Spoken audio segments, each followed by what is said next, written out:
네, 오늘 뻔뻔하고 재밌는 뻔뻔한 프로필의 주인공은 바로 이분이십니다. 이름 이경미. 얼굴이면 얼굴, 성격이면 성격, 또 성적까지 탑 오브 탑.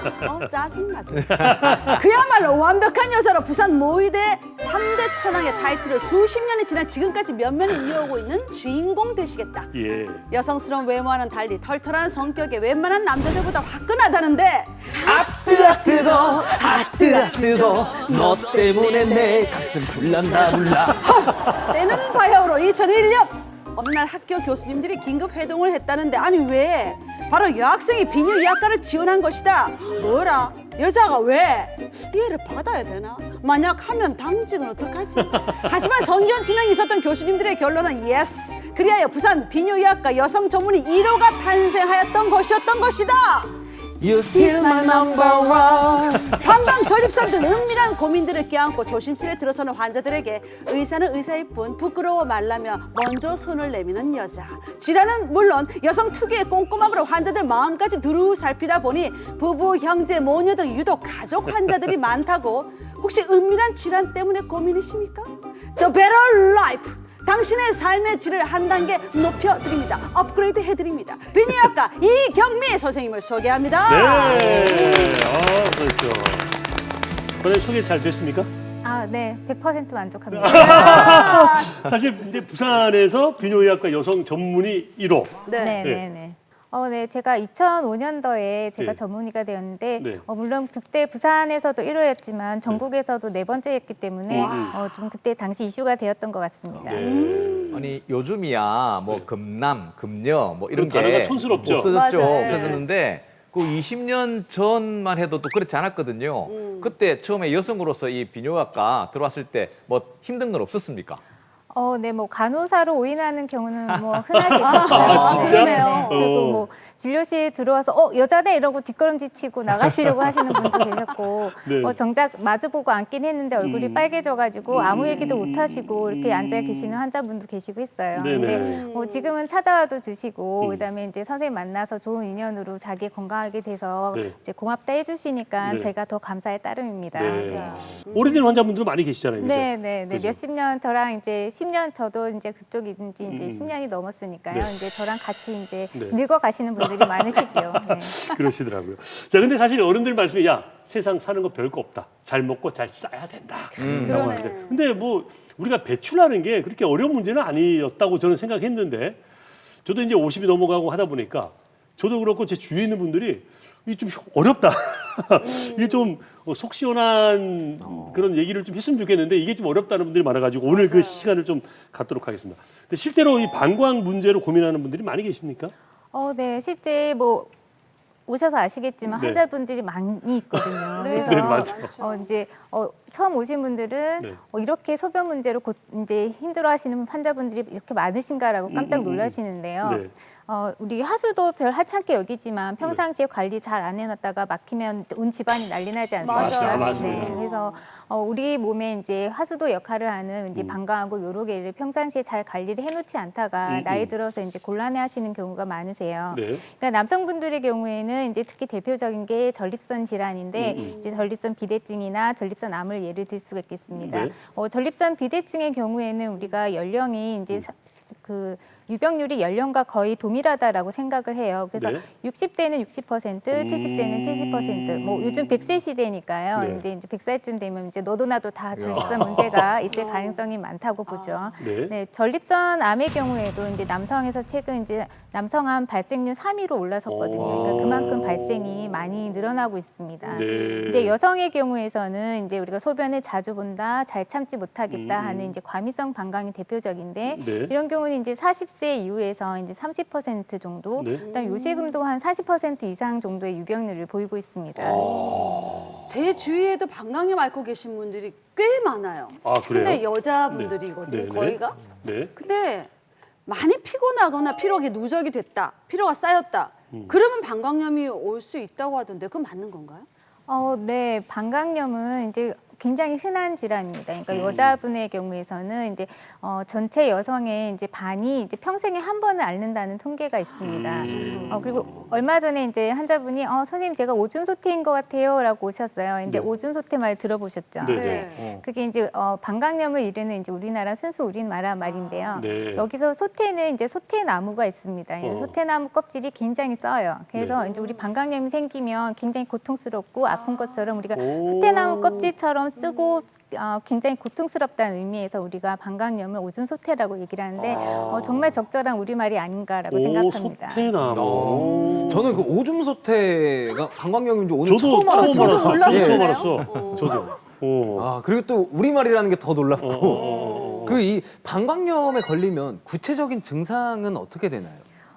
통증이 제일 대표적입니다. 소변 볼 때 아프다. 특히 이제 소변 본 뒤끝이 찌릿하게 이제 전기 감전될 것처럼 찌릿하고 아프다라고 얘기를 하시죠. 네. 그리고 이제 방광이 자극이 되니까 소변을 자주 마렵고 봐도 시원하지 않고 밤새 화장실 들락날락거리다가 힘들어서 오시는 경우도 있으시고 네. 가끔 이제 소변에서 피가 비치니까 깜짝 놀라서 오시는 맞아요. 경우도 있으세요.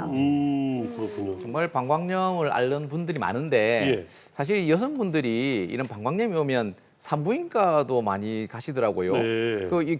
저 개인적으로 궁금해서 그랬는데 네. 그 비뇨기과의 그 남자 여자의 어떤 비율 네. 어느 정도 되십니까? 저에게 찾아오시는 환자분들은 이제 남자분, 여자분 한 반반 정도 되시는 것 같아요. 네, 그래서 이제 물론 이제 전립선이라는 특이한 질환이 있어서 이제 전체적으로 비뇨의학적으로는 이제 남성 환자분이 많으시지만 여성 환자분들도 이제 방광이 있지 않습니까? 신장이 있고 요도가 있으니까 그로 인한 질환으로 고통받는 환자분들이 많으시고 부끄러워서 비뇨의과라고 해서 못 오시는 경우가 많고 그렇죠. 산부인과나 이제 가정의과를 가시는 경우가 많으신데 방광은 전문 질환이 이제 비뇨기과에서 치료를 받으시는 게 좋겠습니다. 그럼 과장님 그 방광염에 그럼 주된 원인이 있을 건데 원인이 어떻게 되나요? 네, 그러니까 환자에게 방광염입니다라고 얘기하면 뭐 굉장히 비위생적이거나 본인이 뭔가 잘못해서 걸렸다고 생각해서 깜짝 놀라시는 경우가 네네. 있으세요. 근데 대부분은 이제 우리 장 안에는 굉장히 많은 이제 균이 살고 있고 네. 그 균들이 이제 항문을 통해서 배출이 되고 요도를 통해서 방광으로 침입을 해서 생기는 게 방광염이기 때문에 이런 요로 감염은 우리 몸에서 생기는 이제 세균으로 인한 감염 중에 이제 가장 흔한 감염 중에 하나입니다. 네. 근데 방광염으로면은 저도 한 번도 걸려본 적이 없고 네. 주위에 여성분들이 거의 대다수이신 것 같은데 왜 여성분들이 좀 많이 흔한 거죠? 그리고 또 하나 남자는 안 걸립니까? 걸린 경우도 있을 거 아닙니까? 아니요, 남자분도 한 10% 정도 걸린다고 얘기를 하고요. 근데 그만큼 이제 여성에게 흔한 질환인데 네. 이거는 이제 해부학적으로 이제 조금 불리한 상황일 수밖에 없습니다. 이제 여자는 이제 요도도 짧고 그다음 네. 항문하고 요도 간의 길이도 짧고요. 그다음 이제 우리는 이제 여성의 경우는 이제 전립선이 없기 때문에 네. 이제 전립선액은 이제 항염증 효과가 있습니다. 그래서 이제 그러한 전립선액이 없어서 세균이 네. 들어왔을 때 이기는 힘도 떨어지고요. 특히 여성은 이제 폐경이 있죠. 그래서 네. 이제 폐경이 된 이후에는 이제 여성 호르몬이 떨어지면서 방광이나 요도의 상피도 변화를 하고 우리가 질이 있기 때문에 그 질 내에는 원래 산성이어서 나쁜 세균이 못 살도록 돼 있죠. 근데 이게 폐경이 된 이후에는 그 환경이 바뀌면서 나쁜 세균들이 이제 오래 많이 성장할 수 있는 이제 환경이 되면서 재발성 방광염 위험도가 높은 걸로 알려져 있습니다. 그러네요. 여성이 불리해. 불리하네요. 네. 나 좀 많이 이해해줘야 돼. 그럼 네. 노약자석처럼 아, 여성을 위한 것도 그럼요, 많이 그럼. 우대해줘야 돼. 그럼요. 당연합니다. 근데 방광염 유전도 됩니까? 보통 유전 많이 된다 그러잖아요. 네, 이게 신기한 게 저희 이제 그 재발성 방광염의 이제 위험 인자에 대한 연구를 했어요. 그랬더니 15세 이하에서 처음 방광염이 발병을 했거나 오. 아니면 본인 어머니가 이제 방광염이 과거력이 있는 경우에는 재발의 위험도가 높다라고 알려져 있어서 이게 어떤 유전적인 상관도가 있나 이렇게 연구를 해보니까 네. 어떤 특이한 유전자형을 가지고 있는 경우에는 이제 방광의 점막에 이제 그 탄수화물 구성도가 좀 달라서 이제 세균이 한번 들러붙으면 잘 안 떨어지는 걸로 되어 있습니다. 그래서 이런 이제 분들에 한해서는 이제 오히려 재발성 방광염 위험도가 높은 걸로 알려져 있습니다. 네, 그러네요. 그 사실 이 스트레스에 아, 대해서 스트레스. 또 이야기를 안 할 수가 없는데 네. 스트레스가 사실 만병의 근원이잖아요. 네. 그럼 이 방광염도 스트레스와 조금 어떤 관계가 조금 있는지. 제가 정말 관련이 있다라고 딱 느끼는 게 명절 전후로 환자가 방광염 환자가 정말 많이 늘어요. 그래요. 명절 이해해요. 충분히 이해해요. 어. 네. 그래서 물론 이제 우리가 방광에 이제 세균이 침입을 하거나 이제 네. 이런 것을 막을 수는 없어요. 근데 그래서 그 세균을 이기는 면역이 있으면 우리가 이제 이제 염증이 안 생기고 이제 건강할 수 있지만 이제 스트레스 지수가 높을수록 이 면역이 떨어지기 때문에 네. 그만큼 이제 취약할 수밖에 없고요. 그리고 이제 스트레스가 많은 상황은 아무래도 식사량이 줄거나 수분 섭취가 줄어드니까 방광염 위험도가 더 올라가는 것 같습니다. 네. 자, 근데 방광염, 오줌 소태라고 이제 생기면 야, 그 잠시 뭐 몸만 좀 누구나 겪을 수 있어 하고 그냥 흔하게 지나가 버리잖아. 치료 안 하고. 네. 그런 경향이 좀 있지 않습니까? 단순 세균성 방광염은 네. 이제 항생제만 며칠 적절한 항생제를 이제 정해진 기간 잘 복용을 하면 네. 잘 낫습니다. 네네. 근데 문제는 우리나라의 경우는 항생제 내성률이 높아서 일 1차 치료에 잘 반응하지 않는 경우도 있고요. 그리고 이런 방광염 환자에서 4분의 1이 재발하는 걸로 알려져 있습니다. 우리가 재발성 방광염이라 하는 거는 네. 이제 6개월에 2번 이상 또는 1년에 3회 이상 이제 병발했을 때 재발성 방광염으로 정의를 하지만 뭐 횟수가 절대적인 거는 아니고요. 네네. 네, 근데 이 중에 이제 대부분은 6개월에서 12개월 이내에 자주 재발하는 걸로 알려져 있습니다. 그래서 뭐 어떤 환자분의 경우는 저거 선생님 저 매달 방광염이 생겨서 너무 괴로워요. 돌아서면 생기고 돌아서면 생겨서 너무 괴로워요. 이렇게 오시는 경우도 본 적이 있는 것 같습니다. 네. 아니 병원 가서 제대로 돈 내고 치료하고 약도 잘 먹고 했는데 왜 재발이 되냐고 저는 그걸 참 도통 이해를 못하고 치료를 잘못한 게 아닌가? 뭐 이런 의심을 하시다 보니까. 어떻게 치료를 했길래? 예? 똑같이 얘기하시는 분들이 계세요. 이렇게? 네네. 똑같이 이렇게 이제 불평을 하시는 분들이 계시는데. 네. 네, 저도 사실 답답해요. 네. 근데 이제 우리 몸에 이제 세균은 이제 계속해서 생성이 되고 이제 계속 배출이 되고 균은 계속해서 방광을 계속 들락날락거리면서 이제 침입을 하고 있는데 현재 우리가 이런 장내 세균이나 특히 이제 제일 병발이 많이 하는 게 대장균인데 네. 이제 대장균에 대한 백신은 이제 개발 중이기는 하지만 네. 아직 상용화는 되어 있지 않기 때문에 어쨌든 우리는 이제 재발을 이제 막는 방향으로 이제 네. 치료를 하는 것이 이제 네. 목표고요. 네. 이제 현재로서는 이제 재발을 100% 막을 수 있는 치료법은 없다고 할 수 있겠습니다. 그러네요. 우리가 소변이 너무 자주 마렵고 또 볼 때 찌릿찌릿하고 이러면 우선 오줌 소태, 네. 방광염을 생각하는데 네. 혹시 이 증상이 방광염 외에 다른 질환일 수도 있는 건가요?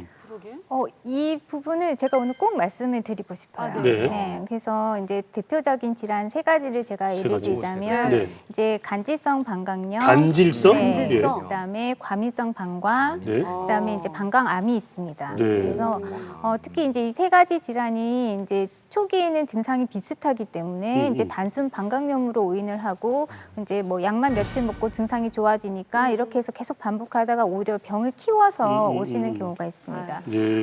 첫 번째로 이제 간질성 방광염을 예를 들자면 네. 이제 간질성 방광염은 이제 어떠한 이제 현재까지 원인은 정확하진 않지만 이제 방광에 만성 염증이 생겨서 이제 방광벽이 헐고 통증을 유발하는 질환입니다. 네. 그래서 특징적으로 이제 소변 검사는 괜찮지만 이제 통증이 소변이 차면 통증이 있고 소변을 보고 나면 통증이 줄어드는 이게 굉장히 특징적인 증상이고 네.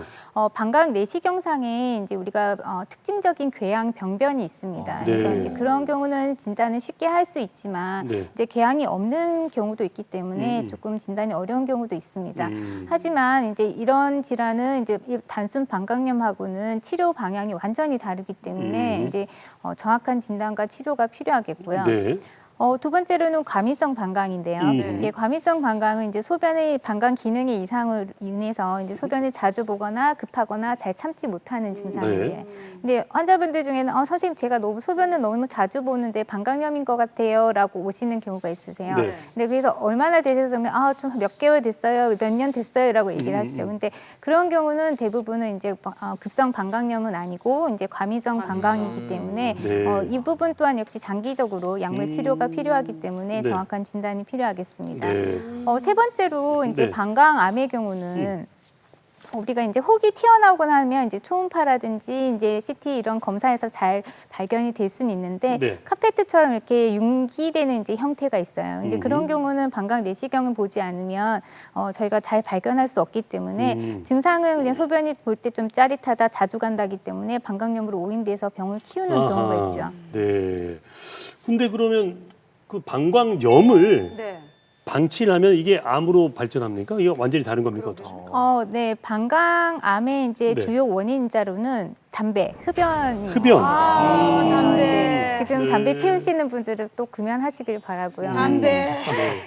그리고 이제 화학 물질이나 이제 특히 염색 관련한 이제 업종에서 이제 많이 발병하는 것으로 되어 있습니다.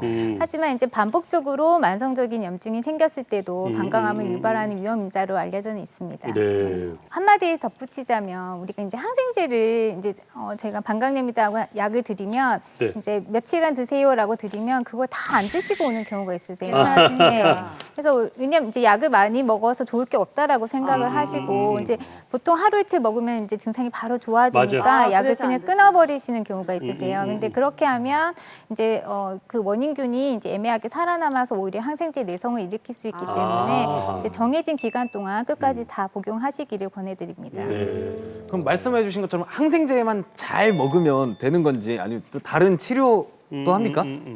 그리고 방광의 면역을 올려야 하기 때문에 저희가 이럴 때 사용하는 이제 방광 면역을 올리는 이제 약제들이 있습니다. 네. 이제 그런 것을 같이 사용을 하시고, 그다음 이제 그래도 안 되는 경우는 이제 일단 적에 대한 공격에 대한 치료가 있어요. 그래서 네. 예방적인 항생제 요법을 사용해서 치료하는 경우도 있습니다. 그래서 네. 여러 가지 이제 모든 수단을 동원을 해서 이제 재발을 막는 쪽으로 치료하고 있습니다. 네. 특히 중년 여성들 같은 경우에는 네. 요실금이 있잖아요. 맞아요. 요실금. 그것도 증상이 좀 이렇게 좀 불안하고 불편하고 자주 보고 싶고 이런 증상이 있는데 그렇죠. 그러면 지금 이야기하는 방광염하고 요실금하고는 뭐 어떤 관계가 있는지 친인척 궁금합니다. 관계 아니에요? 편한 거의 관계. 비슷해요. 네. 요실금은 이제 우리가 소변을 내가 보고 싶다면 못 참는 이제 절박성 요실금이 있고, 네. 그다음 뭐 기침하거나 뜰 때 이제 흐르는 복압성 요실금이 있고, 뭐 두 가지 같이 있을 수도 있어요. 근데 네. 어쨌든 소변이 새는 상황이고, 이제 그렇게 하면 이제 외음부나 이제 이쪽이 이제 건조하지 않고 이제 젖어 있는 상황이고, 그다음 패드를 가끔씩 사용하시는 경우도 있죠. 그래서 어차피 그러한 이제 환경이 이제 재발성 방광염의 위험 인자가 되고요. 또 방광염이 또 반복되면 반복될수록 또 방광 기능이 더 나빠지기 때문에 요실금은 더 심해지는 거죠. 그래서 네. 각각의 질환들은 모두 구별해서 다 같이 치료를 하시는 게 좋습니다. 네. 그리고 좀 전에 그 방광염의 원인 가운데 부부관계라고 얘기를 하셨잖아요. 네. 근데 이게 부부관계가 방광염을 일으킬 수도 있겠지만 거꾸로 말하면 방광염 때문에 부부관계 문제가 생길 수도 있겠네요. 네, 그러니까 지금은 잘 사용하지 않지만 우리가 밀월성 방광염이라는 이제 네. 단어가 있었는데요. 네. 이게 허니문 시스타이티스 신혼 방광염이라고도 하고요. 네. 이제 실제로 신혼 초에 잘 생깁니다. 근데 이제 관계만 했다면 자꾸 염증이 생기니까 이제 무서워서 피하시는 경우도 많고, 이게 이제 혹시 성병이 아닌가 오인을 하고 뭐 M1 남편을 의심하시기도 하고 그렇게 해요. 네. 근데 네. 실제로 이제 대부분 이제 관계 후에 생기는 방광염은 이제 자기 세균이 있던 물리적 자극에 의해서 이제 조금 더 다 염증이 더 잘 생길 수 있는 아하. 이제 요인을 유발하기 때문에 생기는 네. 거고요. 네. 그래서 하지만 이제 이렇게 되니까 본인이 이제 무서운 거죠. 아프기도 하고. 그러니까. 그래서 이제 점점 이제 피하게 되고 실제 하더라도 이제 성흥분이 잘 안 돼서 오히려 성교통으로 고통을 받으시고 또 그로 인해서 또 방광염이 더 잘 생기는 악순환이 될 수 있기 때문에 네. 그거에 맞춘 또 이제 맞춤형 재발을 방지하는 치료들이 있습니다. 그래서 네. 꼭 치료를 받으시길 부탁드립니다. 그러네요. 방광염 예방을 위해서는 어떤 생활 습관이 중요한지 저는 언뜻 예전에 가정 시간에 중학교 때 선생님 말씀이 생각나는데 뭐예요? 여자는 청결해야 된다 이러면서 앞에서 뒤로 닦아라. 앞에서 이러다가 그 얘기를 딱 말씀하시는데 어. 아 그렇게 닦아야 되는구나 생각하고 그 습관을 들이고 있는데 그런 것도 하나의 생활 습관이 되는 건가요? 네, 좋은 지적이신데 앞에서 실제로 뒤로? 네, 네. 앞에서 뒤로. 네, 그 생활 습관 조절하는 것도 중요하고요. 환자분들 또 비대에 대해서 많이 물어보세요. 요즘 비대 많이 네. 사용을 하시니까. 근데 이제 뭐 제가 비대가 깨끗하게 청소 잘 되어 있고 관리가 잘 되어 있으면 아무 문제가 없다라고 얘기를 합니다. 근데 뭐 깨끗하지 않은 비데는 뭐 사용해서 더 좋을 건 없고요. 맞아요. 그렇죠. 네. 그리고 비데 사용 후에 이제 그 외음부를 이제 건조하게 관리를 네. 하는 것이 중요합니다. 그리고 성관계 후에 이제 소변을 보는 것도 하나의 방법이고요. 폐경된 여성이라 하면 여성 호르몬 보충을 하시거나 이제 유산균 지정을 사용하는 것도 이제 도움이 되기 때문에 처방을 받으시면 좋겠습니다. 네. 그럼 방광염 예방을 하려면 소변을 참는 게 좋은 건가요? 아, 참 훈련을 한다. 이게 제가 말을 굉장히 조심해야 됩니다. 네. 이게 아, 지금? 네. 예, 왜요? 왜냐면 참으면 안 된다라고 얘기를 하면 네. 또 참으면 안 된대 이러면서 조금 마르면 가시고 조금 마르면 가시고 그래서 오히려 이제 과민성 방광을 예민하게 만드는 경우도 있고 네. 또 이제 참아야 된다 이렇게 해서 또 억지로 참고 계시는 경우도 있으세요. 그래서 이제 적절함이 필요한데 그래서 이제 어쨌든 방광염을 예방을 하시려면 이제 너무 소변이 많이 마려운 상태, 꽉 찬 상태까지 참지는 않는 것이 좋겠습니다. 그리고 이제 적절한 수분 섭취가 굉장히 중요해요. 어차피 균은 계속 들어오기 때문에 우리가 그렇죠. 물을 많이 드셔서 이제 깨끗한 소변으로 균을 어허. 배출하는 게 중요한데 네. 이것 또한 이제 물을 많이 먹으면 좋대 이러니까 계속 물을 많이 드시고 저녁에도 드시고 밤에 자다가도 드시고 해서 그러면 안 되지. 그래서 소변을 내가 너무 자주 봐요. 밤에도 여러 번 가요. 이렇게 하고 오시는 분들도 있으시거든요. 그래서 이렇게 물을 많이 드세요. 그러면 물을 많이 먹으니까 좋다 해서 많이 먹었지 이렇게 얘기하시거든요. 근데 그러니까 물도 적당히 이제 잘 드시는 게 중요한데 네. 그래서 내가 뭐 커피라든지 과일 이런 이제 수분이 많은 걸 많이 드시지 않는 분이시라 하면 네. 이제 하루 2리터 정도는 조금 더 보충을 하시는 것도 괜찮습니다. 네. 그럼 한 가지 더 방광에 좋은 음식. 방광에 음식이죠. 좋은 음식. 네. 커피나 홍차나 이렇게 코코아 같은 이제 카페인 많이 든 음료는 이제 방광을 자극하기 때문에 피하시는 게 좋고요. 그다음에 탄산 음료도 마찬가지고요. 근데 이제 권해드리기는 이제 비타민 C라든지 크랜베리요. 특히 크랜베리는 이제 실제로 이제 대장균이 점막에 들러붙는 것을 방지한다라고 알려져 네. 있습니다. 근데 이게 얼마나 어떻게 먹어야 되는가에 대해서는 아직 이제 확실하진 않지만 어쨌든 도움이 되기 때문에 네. 복용을 하시면 도움이 될 것 같고 네. 유산균 또한 도움이 되니까 그렇겠죠. 꾸준하게 복용하시는 걸 유산균. 권해드립니다. 네. 운동도 있지 않을까요? 네. 케겔 운동이 대표적인데. 케겔, 네. 지금 한번 배워볼까요? 지금 케겔 하고 운동? 있어요. 네. 저는 하고 하고 있었어요. 있어요? 하고 있었어요. 앉아 네. 서서 하기는 쉽지 않은데 이게 좀. 서서 하는 내공을 제가 보여드리겠습니다. 일단 해봤는데, 본인 예. 이제 네. 배꼽에 손을 대시고 네. 이제 우리가 이제 밑에를 쪼아보세요 하면 이제 배꼽 근육의 주변에 힘이 들어가면 안 됩니다. 그래서 이제 거기에는 그 힘이 들어가지 않고 이제 요도 주변에 근육을 쪼아서 요도 쪽으로 앞쪽으로 끌어당겨주는 느낌으로 수축을 해주시고 네. 그다음에 힘을 빼십니다. 완전히 힘을 빼는 게 중요하고요. 지금 하고 계신 거죠, 네, 네. 과장님도? 전 하고 있죠. 네. 그래서 네. 네, 꾸준하게 하시는 게 제일 중요합니다. 그래서 권해드리기는 네. 아침, 점심, 저녁 이제 20회씩 해서 하루 60회 정도. 오. 그리고 제일 중요한 건 꾸준함이거든요. 그래서 네, 끝까지 네, 네. 꾸준하게 하시는 걸 권해드리겠습니다. 네. 오늘 좀 말하기 쉽지 않았던 그런 내용을 허심탄회하게 시원하게 잘하셨어요. 오늘 정말 시원하게 감사합니다. 네.